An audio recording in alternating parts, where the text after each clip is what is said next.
ദൈവം ഒരിക്കലും നമ്മളെ തെറ്റിദ്ധരിപ്പിക്കുന്നവനല്ല. ദൈവം ഒരിക്കലും നമ്മളെ സംശയിപ്പിക്കുന്നവനല്ല.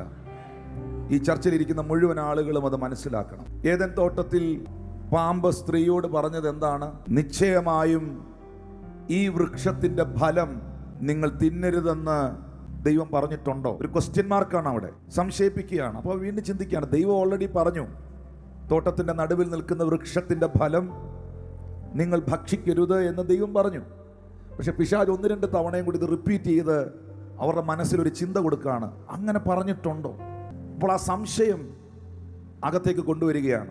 രണ്ടാമതായി സാത്താൻ പറയുന്നു, നിങ്ങളോട് ദൈവം ഈ ഫലം ഭക്ഷിക്കരുത് എന്ന് പറഞ്ഞതിൻ്റെ കാരണം, നിങ്ങൾ ഈ ഫലം ഭക്ഷിച്ചാൽ, ഇത് തിന്നാൽ നിങ്ങൾ ദൈവത്തെ പോലെയാകും.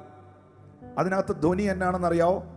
നിങ്ങൾ ദൈവത്തെ പോലെ ആകുന്നതിൽ ദൈവത്തിന് ഇഷ്ടമല്ല, ദൈവത്തിന് അതിൽ അസൂയാണ്, ദൈവം അത് ഇഷ്ടപ്പെടുന്നില്ല. അതുകൊണ്ട് നിങ്ങൾ ദൈവത്തെ പോലെ ആകാതിരിക്കാൻ വേണ്ടിയാണ് ഈ ഫലം തിന്നരുതെന്ന് ദൈവം പറഞ്ഞത്. തെറ്റിദ്ധരിപ്പിക്കുകയാണ്. അപ്പോൾ പിശാച് സംശയിപ്പിക്കുന്നു, പിശാച് മിസ്അണ്ടർസ്റ്റാൻഡിങ് കൊണ്ടുവരുന്നു. ഞാൻ ഉറപ്പായും ഉറച്ചു വിശ്വസിക്കുന്നു, നല്ല ബന്ധങ്ങളെ തകർക്കുന്നത് ദൈവമല്ല.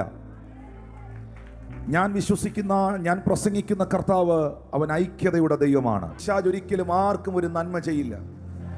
ഐക്യതയും വിശ്വാസവും, unity and faith will build up you, but the misunderstanding and doubt will destroy your future. That is not a God's product, that's a demonic. That's a demonic. പിശാച് കള്ളനാണ്.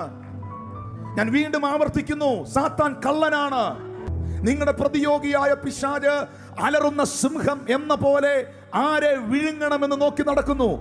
അവൻ സിംഹമല്ല. നിന്നെ തെറ്റിദ്ധരിപ്പിക്കാൻ, നിന്നെ സംശയിപ്പിക്കാൻ അവൻ വേണേ പാസ്റ്റർ ആവും, അവൻ വേണേ പള്ളിയിലച്ഛനാവും, അവൻ ഏത് റോളും കയ്യിലെടുക്കും.